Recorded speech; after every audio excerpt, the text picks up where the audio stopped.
Hi everyone, welcome back to Shine classes. First of all good evening. कैसे हैं आप सब? होपफुली सभी बहुत अच्छे हैं, काफ़ी बढ़िया हैं।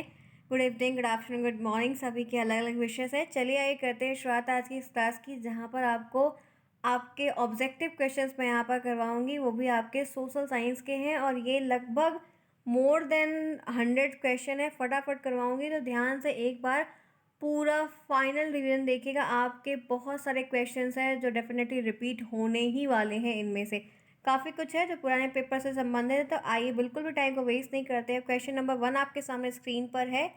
उसके पहले आप जुड़े हैं मेरे साथ, मैं हूँ शालिनी, सभी का स्वागत है। प्लीज़ चैनल को सब्सक्राइब करिए, दोस्तों में शेयर करिए, लाइक करना बिल्कुल नहीं भूलिए। समय पर हर चीज़ें करवाने की पूरी कोशिश रहती है कि चीज़ें करवाई जाए और आपके एग्जाम में आपके लिए हेल्प आउट करे।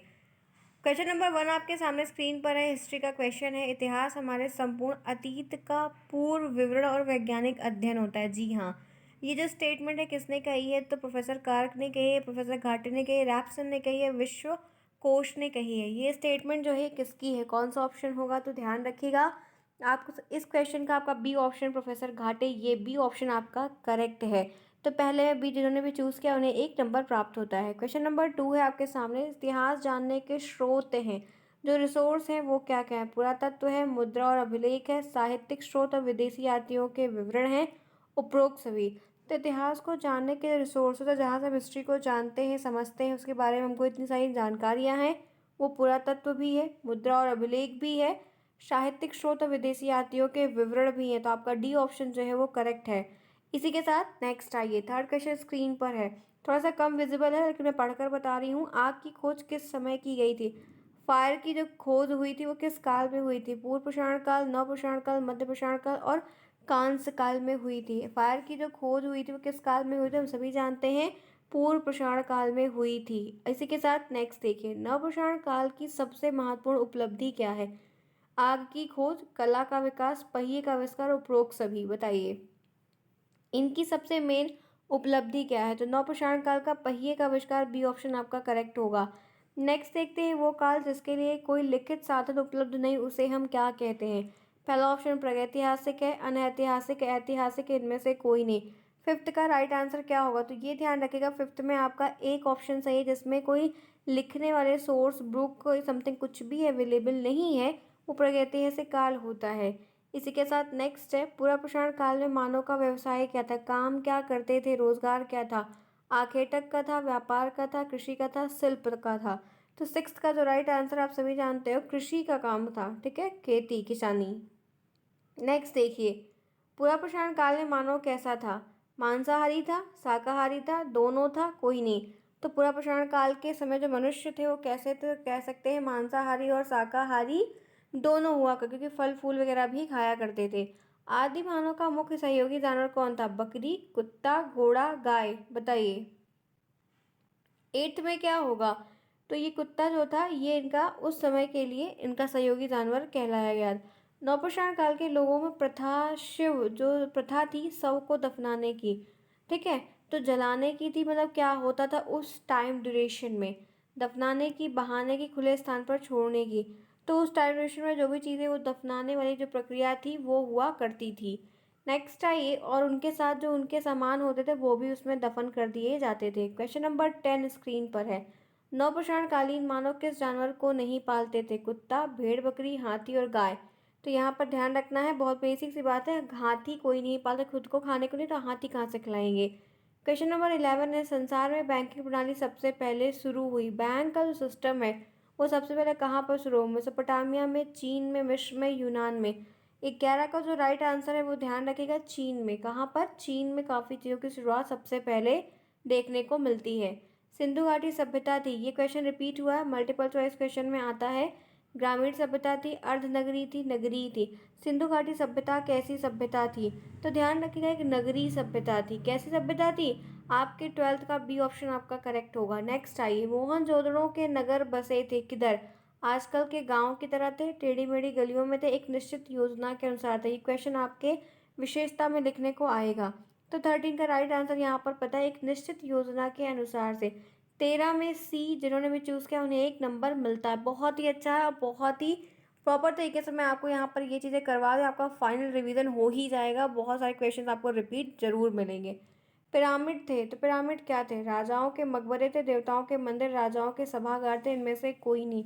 ये ध्यान रखो, ये जो क्वेश्चंस है ना, ये सिंपल जितनी भी चीज़ें थ्योरेटिकल चल रही थी 1 by 1 करके उसमें से ही पुटअप होते हैं। इवन ये कह सकते हैं रिपीट भी बहुत सारे होते हैं। तो 14 के लिए एक सिंगल ऑप्शन है, वो भी जो राजाओं थे उनके मकबरे वहाँ पर हुआ करते थे। नेक्स्ट क्वेश्चन नंबर 15 है, ये लिपि से संबंधित है। हेरोग्लिफ लिपि है, एक लिपि के बारे में पूछा है, किसका प्रयोग सभ्यता के लोग करते थे? सिंधु के, मिस्र के, बेबोलिन के, बेबीलोन के और सुमेरिया के। तो हर जगह की भी चीज़ें अलग अलग है, तो लिपियाँ भी अलग थी ये, लेकिन मिस्र की है, ध्यान रखना। नील नदी की सभ्यता, मिस्र की सभ्यता, दोनों नेम पढ़ते हैं, दोनों नेम से पूछ सकते हैं, तो क्लियरली आपको पता होना ही चाहिए। नेक्स्ट यहाँ पे 16 है, नील नदी के किनारे किस सभ्यता का विकास हुआ? अभी मैंने आपको तुरंत ही बताया, ये भी क्वेश्चन आपके पेपर में बहुत बार रिपीट हुआ है। आपका ए ऑप्शन मिस्र की जो सभ्यता है वो यहाँ पर करेक्ट है, बाकी सारे गलत हैं। नेक्स्ट आते हैं, मम्मी क्या है? तो मम्मी यहाँ पर क्या होता है? पहला है, शवों के रख रखाव की एक कला है। सौ पंचांग है, सौर पंचांग है, देवालय के रख रखाव, इनमें से कोई नहीं।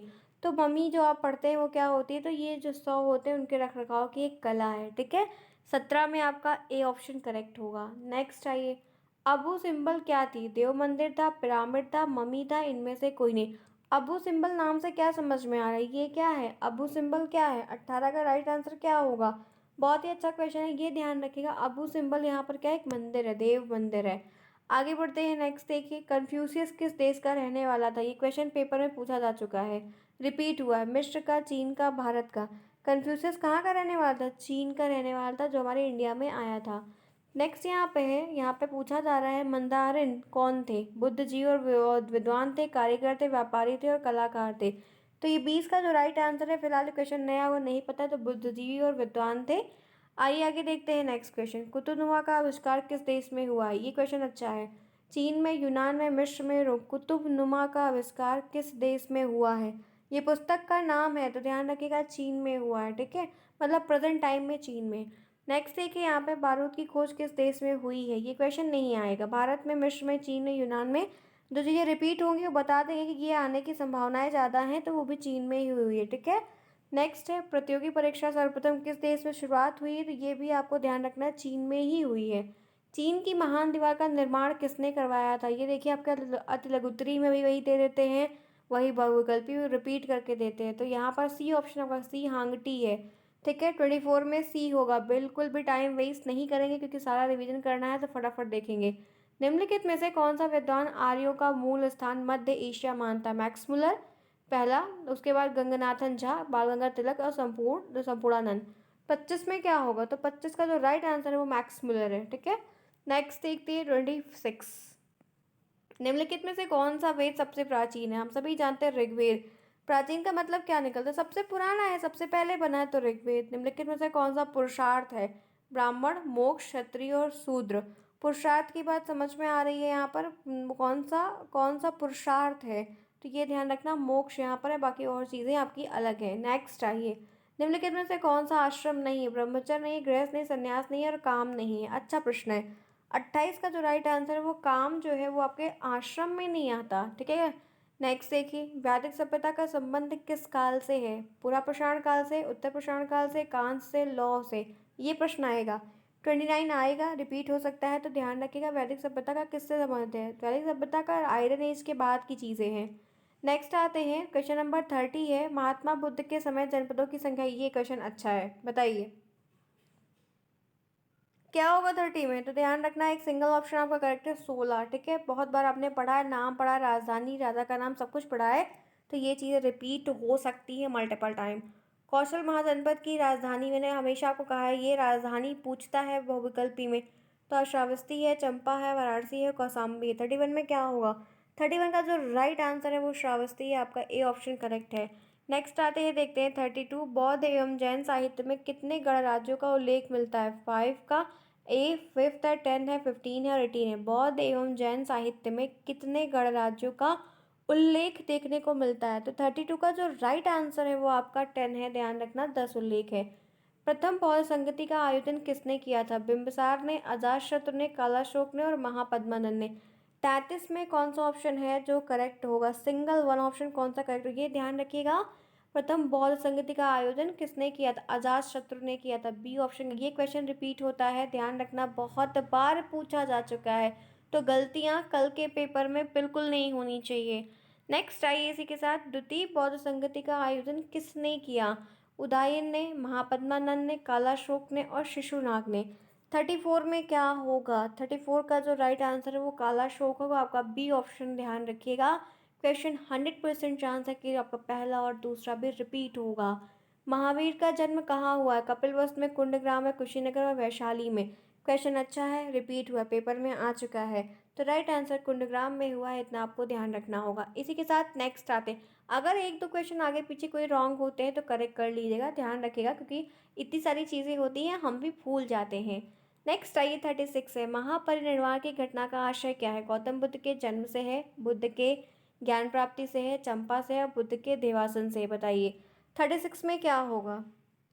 ध्यान रखिएगा, बुद्ध के देवासन से है, ये महापरिनिर्वाण को एक नाम मतलब शब्द दे दिया। नेक्स्ट आइए, निम्नलिखित में से कौन सा तत्व जैन धर्म के पंच महाव्रत से लिया गया है? सम्यक आचरण, सम्यक दर्शन, अपरिग्रह और सम्यक संकल्प है। 37 का राइट आंसर क्या होगा? तो अपरिग्रह है, ये ध्यान रखना। कौन सा तत्व जैन धर्म के पंच महाव्रत से लिया गया है? तो आपका सी ऑप्शन जो है वो एकदम करेक्ट होगा। इसी के साथ नेक्स्ट देखते हैं यहाँ पे 38, बौद्ध धर्म में हीनयान शाखा के समर्थक कौन है? कुछ कुछ पेज के प्रिंटिंग नहीं सही थे, बट फिर भी मैं आपको बता रही हूँ। 38 पे हमें परंपरावादी, कालाशोक, नवीनता के पोशाक और इनमें से कोई नहीं। तो हीनयान और हीनयान और महायान दो में वो डिवाइड हो गए थे, तो यहाँ पर वो परंपरावादी थे, ठीक है। महात्मा बुद्ध कौन थे? बुद्ध धर्म के प्रवर्तक, समाज सुधारक, धर्म प्रचारक, इनमें से सभी। तो महात्मा बुद्ध सब कुछ थे, धर्म प्रचारक भी थे, बौद्ध धर्म के प्रवर्तक भी थे, समाज सुधारक भी थे, तो आपका डी ऑप्शन करेक्ट होगा। नेक्स्ट देखिए, ऋषभ देव का संबंध किस धर्म से? बहुत अच्छा प्रश्न है, रिपीट होगा, 99% है। बौद्ध धर्म से, जैन धर्म से, हिंदू से, इनमें से कोई नहीं। 40 में क्या होगा? तो 40 का जो राइट आंसर है वो ध्यान रखना है, जैन धर्म से है, ठीक है। सी ऑप्शन आपका करेक्ट होगा। जैन धर्म के प्रथम तीर्थंकर कौन थे? 100% आएगा, रिपीट होगा, बहुविकल्पी में ही आएगा। महावीर, ऋषभदेव, पार्श्वनाथ और सुपार्श्वनाथ। 41 में क्या होगा? तो 41 का राइट आंसर ऋषभदेव होगा, आपका सी ऑप्शन बिल्कुल करेक्ट होगा। इसी के साथ नेक्स्ट आते हैं, देखते हैं बौद्ध धर्म के प्रवर्तक कौन थे? महावीर, अश्वघोष, गौतम बुद्ध और अशोक। 24 में क्या होगा? तो ध्यान रखिएगा, आपका बी ऑप्शन है, गौतम बुद्ध यहाँ पर आपका करेक्ट है, बाकी आपके रॉन्ग हैं। नेक्स्ट है, महात्मा बुद्ध ने अपना प्रथम उपदेश कहाँ पर दिया? सारनाथ में, वैशाली में, बोधगया में और कुशीनगर में। 43 में क्या होगा? तो 43 का जो राइट आंसर है वो आपको पता होना चाहिए, वो सारनाथ में है, ठीक है। 43 का आपका ए ऑप्शन बिल्कुल करेक्ट होगा। 44 है, प्रधान देशांतर रेखा के ठीक विपरीत कौन सी देशांतर रेखा होती है? 180 है, 66 है और 60 है। 44 में क्या होगा? 44, तो ये 180 होता है, ये आपको ध्यान रखना होगा। ये सारे के सारे 1 बाई 1 करके जितने भी अब लगातार हो रहे हैं, ये सारे के सारे पेपर में पूछे जा चुके हैं। ध्यान रखिएगा, ऑब्जेक्टिव गलत बिल्कुल नहीं होने दीजिएगा, क्योंकि वो बहुत ही इंपॉर्टेंट है। नेक्स्ट यहाँ पे 45 है, अक्षांश देशांतर रेखाओं का मापन किस प्रकार किया जाता है? डिग्री में, घंटा में और फीट में। एक मेजरमेंट की यूनिट होती है ना, उस पर हम मेजर करते हैं, तो 45 का जो राइट आंसर है वो डिग्री में करते हैं, जानना। नेक्स्ट है, सभी देशांतर रेखाओं की लंबाई होती है, बराबर होती है, घट जाती है और कम होती है। अक्षांश रेखाएं और देशांतर रेखाएं होती हैं, लैटिट्यूड और लॉन्गिट्यूड रेज होती है, राइट। तो वो चीज़ें यहाँ पर पूछी जा रही हैं, तो यहाँ पर घटती बढ़ती, क्योंकि जैसे ऊपर जाती है पोल की तरफ वो छोटी होती जाती है ना, तो वो चीज़ें यहाँ पर है। नेक्स्ट आइए 47 है, शून्य अक्षांश रेखा को कौन सी रेखा कहते हैं? जो जीरो इक्वेटर लाइन होती है उसे हम क्या कहते हैं? कर्क रेखा, भूमध्य रेखा और मकर रेखा। 3 ऑप्शन आपके सामने हैं, मैं क्विक करवा रही हूँ, रीज़न ये है कि समय बहुत कम है और रिवीजन कर लेंगे तो काफ़ी आपके लिए अच्छा होगा। तो शून्य अक्षांश रेखाओं को कौन सी रेखा कहते हैं? एक सिंगल ऑप्शन आपका सही, उसे हम भूमध्य रेखा यानी कि इक्वेटर लाइन कहते हैं। नेक्स्ट है, हिंद महासागर भारत के किस देश में है? पूर्व में है, उत्तर में है, पश्चिम में है, दक्षिण में है। 48 में क्या होगा? तो 48 का जो राइट आंसर है वो आपको दिमाग में लेकर चलना है, वो दक्षिण में है, आपका डी ऑप्शन बिल्कुल करेक्ट है। नेक्स्ट आते हैं, लक्षद्वीप स्थित है, लक्षद्वीप कहाँ पर है? अरब सागर में, बंगाल की खाड़ी में, हिंद महासागर में और प्रशांत महासागर में। 49 में क्या होगा? तो 49 का जो सही ऑप्शन है वो अरब सागर में है। लक्षद्वीप स्थित कहाँ पर है? अरब सागर में, आपका ए ऑप्शन पूरी तरीके से कम्प्लीटली राइट है। यहाँ तक क्लियर होगा? हमने 50 क्वेश्चन को करके देख लिया। चलिए फटाफट देखिए, यहाँ पर क्वेश्चन नंबर 50 है। कर्क रेखा गुजरती कहाँ से पास आउट होती है? श्रीलंका से है, भारत से है, भूटान से है और चीन से है।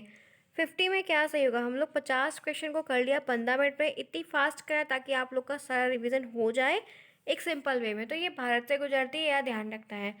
50 प्रश्न हुए। चलिए फटाफट क्लास को लाइक करिए, फिर आगे बढ़ते हैं।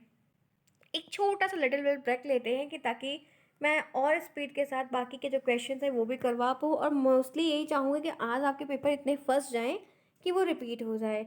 51 में कुछ चीज़ें हैं, आइए देख लेते हैं तो आपको और समझ में आ जाएगा। क्षेत्रफल की दृष्टि से भारत का विश्व में कौन सा स्थान है?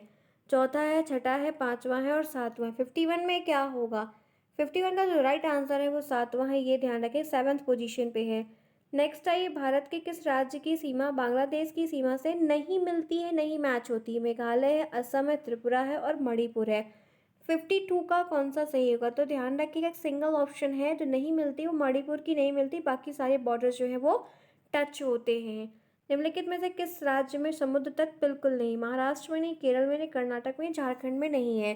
तो 53 का जो राइट ऑप्शन है वो झारखंड है, यहाँ पर नहीं है, बाकी सभी जगह पे आपके ये एरियाज पाए जाते हैं। आपके जोग्राफिकल सेक्शन के क्वेश्चन है, ध्यान रखिएगा, रिपीट होने की चांसेस बहुत ज़्यादा है। गंगा नदी का उद्गम स्थान कहाँ पर है? यमुनोत्री है, मानसरोवर झील है, तिब्बत का पठार है और गौमुख हिमनद है। 54 में क्या होगा? तो 54 का जो राइट आंसर होगा, ध्यान रखना, गौमुख हिमनद है। 55, हिमालय पर्वतमाला की सर्वोच्च चोटी है? एवरेस्ट है, नंदा देवी, कंचनजंगा और गार्डुइन अस्टेन है। अच्छा प्रश्न है, ये पेपर में आया है, तो ध्यान रखना एवरेस्ट है, ठीक है, ए ऑप्शन करेक्ट होगा। 56, पहले भारतीय आर्यभट्ट का प्रक्षेपण हुआ है? 1972, 1976, 1975 या 1979। 56 में आपका बी ऑप्शन होगा, 1975। इसी के साथ नेक्स्ट, पहले भारतीय अंतरिक्ष यात्री थे? कल्पना चावला, विलियम्स है, राकेश शर्मा है और राधा कृष्णन है। 57 में क्या होगा? तो 57 का बी ऑप्शन है, राकेश शर्मा, ये आपका करेक्ट है, बाकी आपके सारे रॉन्ग है। नेक्स्ट यहाँ पे है, ग्राम पंचायत के कार्य है? प्रकाश की व्यवस्था, कृषि की उन्नति, गांव की सफाई और उपरोक्त सभी। तो 58 का जो सिंगल ऑप्शन होगा वो ध्यान रखना है कि आपके गांव की सफाई भी आपकी होगी, आपके जो है व्यवस्थाओं को भी देखना, लाइट के लिए, पानी के लिए, सारी चीज़ें हैं। तो 58 में डी ऑप्शन। पंचायती राज व्यवस्था की सबसे छोटी इकाई? ग्राम पंचायत, जिला पंचायत, क्षेत्र पंचायत, इनमें से कोई नहीं। 59 के लिए आपका ए का ऑप्शन करेक्ट है, वो है ग्राम पंचायत, आपका ए ऑप्शन बिल्कुल करेक्ट होगा, जो कि पेपर रिपीट हो चुका है।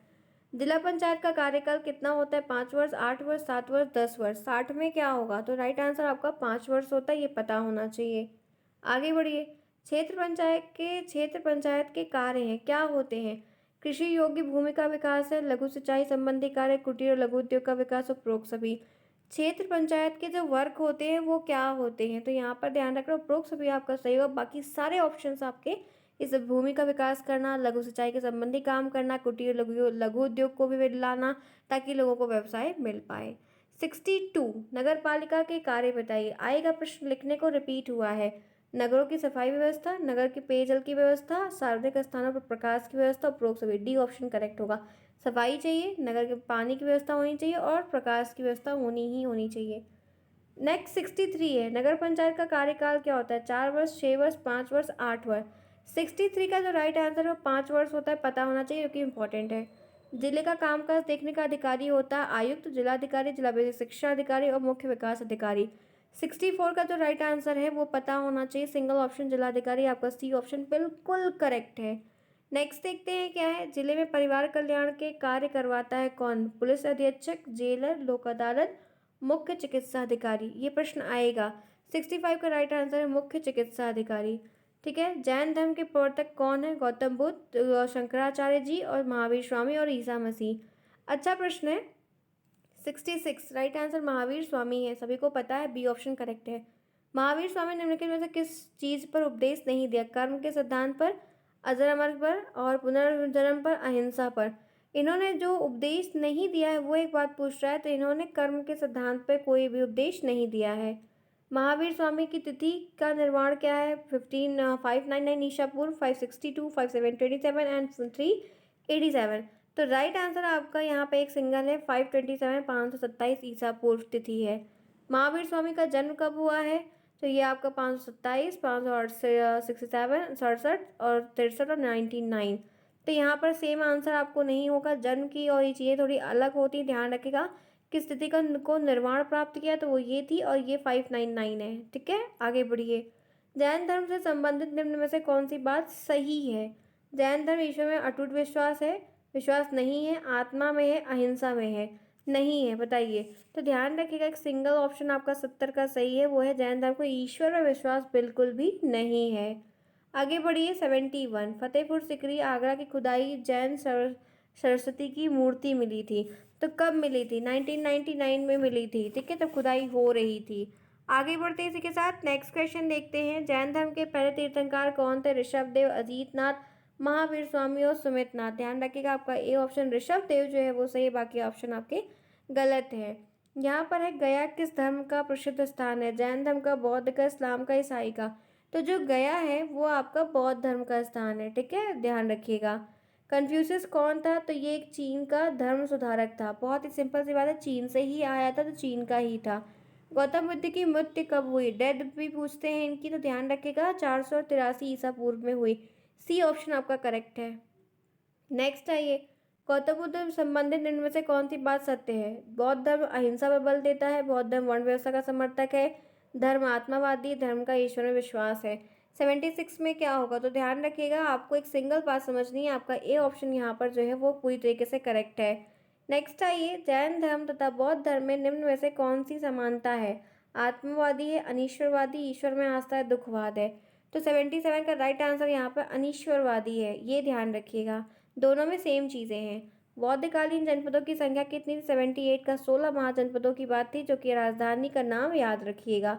नेक्स्ट है 70, अजातशत्रु किस राज्य का राजा था? अंग का, मगध का, काशी का, कौशल का। 79, आपका एक ऑप्शन सही है, मगध का था। ठीक है, नेक्स्ट आइए 80, तक्षशिला किस राज्य की राजधानी थी? मगध की, पांचाल की, पाटलिपुत्र की, गांधार की। तो 80 का जो राइट आंसर है वो गांधार की थी, ये आपको पता होना चाहिए, जो कि इंपॉर्टेंट है।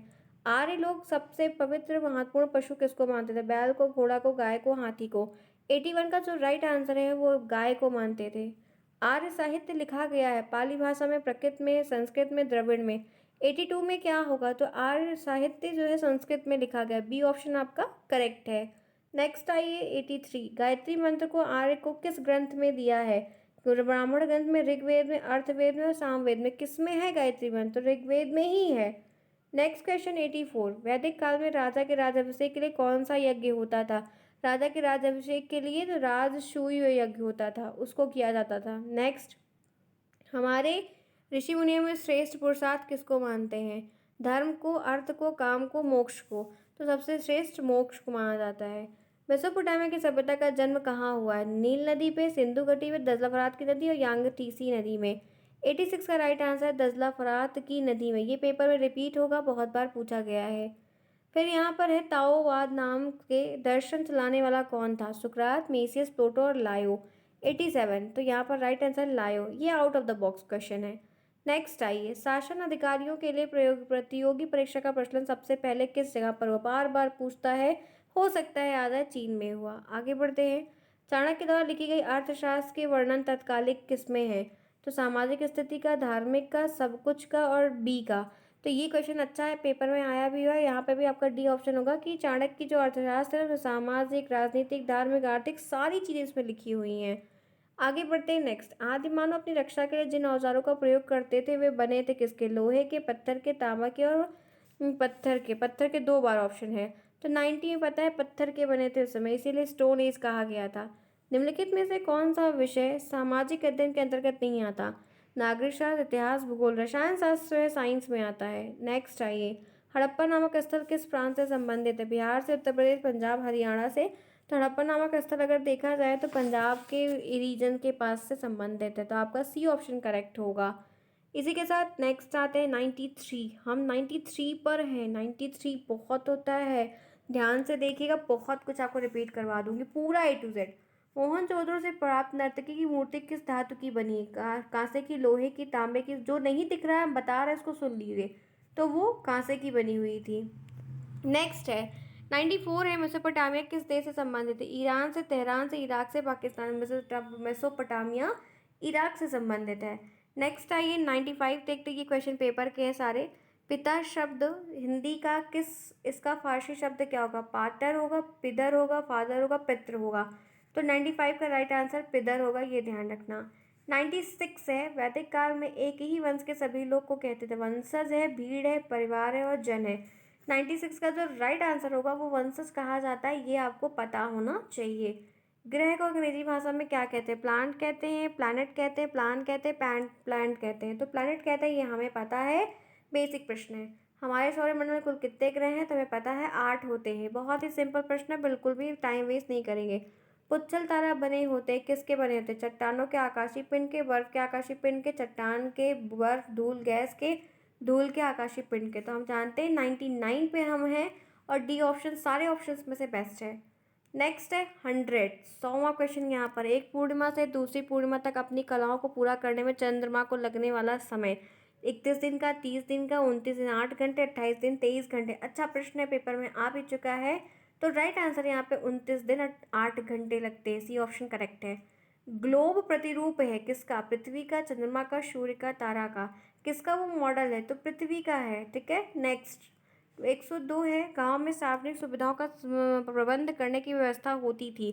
तो स्वशासन की, जिला प्रशासन की, ग्राम विकास खंड की और तहसील की। तो यहाँ पे पता होना चाहिए कि गांव की जो चीज़ें सार्वजनिक होती हैं उनकी पूरी व्यवस्था स्वशासन द्वारा होती थी। आपका ए ऑप्शन करेक्ट होगा। ठीक है, समझ में आई बातें? तो मैंने यहाँ तक की चीज़ें आपको करवाई है, जो कि पूरा मैंने आपको बता दिया। काफ़ी चीज़ें यहाँ पर है, उम्मीद है कि कोई दिक्कत आपको नहीं हुई। अगर आपने पूरा 101 क्वेश्चन किया, कोई प्रॉब्लम लग रही है? काफ़ी कुछ मैंने रिपीट करवाया, काफ़ी कुछ मैंने आपको बताया, बहुत सारी चीज़ें आपको रिपीट होंगी सेम तरीके से। तो इसको पढ़ लीजिए, ये आपका लास्ट रिवीजन था जो मैंने यहाँ तक आपको करवा दिया है। बाकी आपको सांची के स्तूप कहाँ पर स्थित है तो हो सकता है पूछ ले। मध्य प्रदेश में। इंडिका पुस्तक के लेखक कौन है? तो मेगास्थनीज हैं। और आपको एक पूछा जाता है शक संवत तो 78 चलाया गया था, तो उसका कब था? कनिष्क के राजा में चलाया गया था। एक पूछा जाता है आपको ऑपरेशन फ्लड क्या है, तो वो आपको ध्यान रखना है कि जो है वो दुग्ध उत्पादन से संबंधित था, उसका नाम था। मोहनजोदड़ो की सबसे बड़ी इमारत का नाम स्नानागार था। ठीक है, तो ये उत्तर वैदिक काल में कुछ संदेश वाहक जो होते उनको क्या कहते, उनको दूत कहते थे। ठीक है, बौद्धकालीन के समकालीन सम्राट कौन थे? तो अशोक थे। तो ऐसे प्रश्न हैं, कुछ चीज़ें ऐसी जो मुझे मुँह में से याद है मुँह पे, तो हो सकता है भाई अगर पूछ ले तो बताइएगा। राज्यपाल की नियुक्ति वगैरह पूछ लेता है तो राष्ट्रपति करते हैं। संविधान की कुल सूचियाँ कितनी हैं? तो 12 थी। प्रेजेंट सूचियों से कितना आता है? लिस्ट में कौन कौन सा है? ग्लोब पर दोनों के बीच की न्यूनतम दूरी कितनी है? तो अंतर्राष्ट्रीय तिथि रेखा बीच में आती है। हड़प्पा में कांस्य की नर्तकी मूर्ति कहाँ से प्राप्त हुई थी? तो मोहनजोदड़ो में प्राप्त हुई थी। ठीक है, भूमध्य रेखा पर सूर्य की किरणें कब सीधी पड़ती हैं? तो 21 जून को सीधी पड़ती हैं। ग्राम पंचायत के सदस्य चुने जाते हैं तो 5 वर्ष के लिए चुने। संविधान सभा के स्थायी अध्यक्ष का नाम? तो डॉक्टर राजेंद्र प्रसाद। ठीक है, इस तरीके से कई सारे हैं। श्वेतांबर और दिगंबर जो नामक बटे हुए थे वो जैन संप्रदाय में थे, जैन धर्म में थे। धर्मेतर साहित्य कहाँ से लिया गया? राजतरंगी से लिया गया है। फ्रेंड्स क्वेश्चन है, मैंने काफ़ी कुछ बताया आपको, वैसे भी बता दिया और करा भी दिया। 100 प्रश्न मैंने यहाँ पर आपको करवाए। उम्मीद है कि आपको 15 ही आने और इसी में से रिपीट हो जाएगा। तो शायद मैं भी बहुत खुश हूँ कि मैंने लास्ट टाइम पे आपको करवाया और आपने काफ़ी अच्छा किया। अब कल के ऊपर है चीज़ें क्या है कैसे हैं, आप लोग अच्छे से परफॉर्म करना। अब कोई छोड़ना मत, क्वेश्चन जो भी होगा अच्छा ही होगा। तो ये करते हैं क्लास, अपना प्रयास मैंने किया। क्लास पसंद आई लाइक करना ज़रूर करते हुए जाइएगा। मिलते हैं फिर नेक्स्ट में, नई चीज़ों को डिस्कस करेंगे। सभी को मेरी ओर से बहुत सारी बधाइयाँ और अच्छा पेपर जाए सबका। और बहुत सारे विशेष है कि पेपर इतना बढ़िया है कि आप सभी बहुत अच्छे से करके आए। Best of luck my friends, bye bye, take care, best of luck.